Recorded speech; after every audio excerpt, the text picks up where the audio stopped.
రాజధాని అప్డేట్స్ చూద్దాం. 9 జిల్లాల్లో ఎలాంటి మార్పులు లేవని మంత్రి ఆనగాని సత్యప్రసాద్ తెలిపారు. 17 జిల్లాల్లో మార్పులు చేస్తూ కేబినెట్ తీర్మానం చేసిందని ఆయన పేర్కొన్నారు. కేబినెట్ లో తీసుకున్న నిర్ణయాలను మంత్రులు ఆనగాని సత్యప్రసాద్, నాదెండ్ల మనోహర్, సత్యకుమార్ యాదవ్ వివరించారు. 2026 మరెన్నో మంచి జరగాలనేసి ఎన్నో కార్యక్రమాల సంకల్పంతో మనం ముందుకు వెళ్తా ఉన్నాం. ఎందుకంటే సంక్షేమ అభివృద్ధి అనే రెండు కళ్ళగా భావించే కూటమి ప్రభుత్వం కాబట్టి ఒక సుపరిపాలన ఇస్తా గత 18 నెలలుగా ఒక ప్రణాళికతో ముందుకు వెళ్తా ఉన్నాం. ఎందుకంటే ముఖ్యంగా మీకే తెలుసు ఎలాంటి రాక్షస పాలనలో గతంలో ఉన్నాము. ఒక జియో ఇస్తే కూడా, ఎందుకంటే పత్రికా సోదరులకు బాగా తెలుసు ఆ జియో ఇచ్చారో లేదో తెలియని పరిస్థితులు అప్పుడు. ఈ రోజున ఏదన్నా కూడా ఓపెన్ డొమైన్లో ఉండి ప్రతి ఒక్క క్యాబినెట్ అంశం కూడా వచ్చి పత్రికా సోదరులతో కూడా చర్చించి అన్నీ కూడా చెప్పేది, అంటే దమ్ముగా చెప్పే ప్రభుత్వం మాది. ఈరోజు దాదాపుగా 24 అంశాలతో క్యాబినెట్లో మేము ఎన్నో ఆమోదం పొందడం జరిగింది.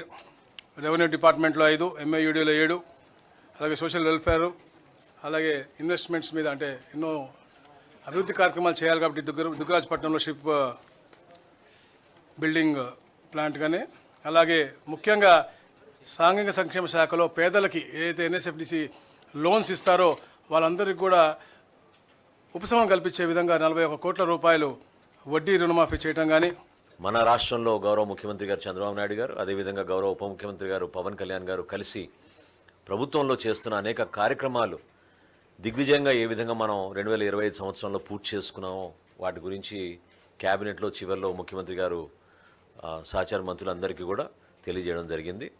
దానికి పూర్తి వివరాలు మేము మీకు అందించబోతున్నాం. కానీ ఇందాక అన్నట్టు అభివృద్ధితో పాటు సంక్షేమం ఎన్నడూ లేని విధంగా 50,000 కోట్ల రూపాయలు ఈరోజు ఎన్టీఆర్ భరోసా పెన్షన్ల ద్వారా రాష్ట్ర ప్రజలకు అందించగలిగాం. 1వ తారీఖే కాదు, 1వ తారీఖు ఒక సెలవు అయితే ఒక రోజు ముందే ఆ కుటుంబాలకి చేర్చే విధంగా ఒక నిర్ణయం తీసుకున్నాం. అదేవిధంగా గ్రామ సచివాలయాలు, వార్డు సచివాలయాలు అయితే గతంలో ఆ ప్రభుత్వం కొంతవరకు సరైన ఒక సిస్టమ్ ఏర్పాటు చేయకుండా చేశారో ఆ మార్పు కూడా తీసుకొచ్చి ఈరోజు క్యాబినెట్లో స్వర్ణ గ్రామం, స్వర్ణ వార్డు అనేది ఈరోజు మా క్యాబినెట్ దీనికి పూర్తిగా మద్దతు పలికింది. రాష్ట్రంలో ఉన్న రహదారులకి ఈరోజు వరకు 1,200 కోట్లు, అదేవిధంగా కొత్తగా 2,500 కోట్ల రూపాయల వరకు మంజూరు చేసి రహదారుల మరమ్మతుల కోసం రాష్ట్ర వ్యాప్తంగా ఒక మంచి పరిపాలన తీసుకొచ్చే విధంగా ముందుకెళ్ళాం. ఈ రాష్ట్రానికి కేంద్రం నుంచి అందుతున్న సహకారం గురించి వారు ప్రధానంగా ప్రస్తావించారు.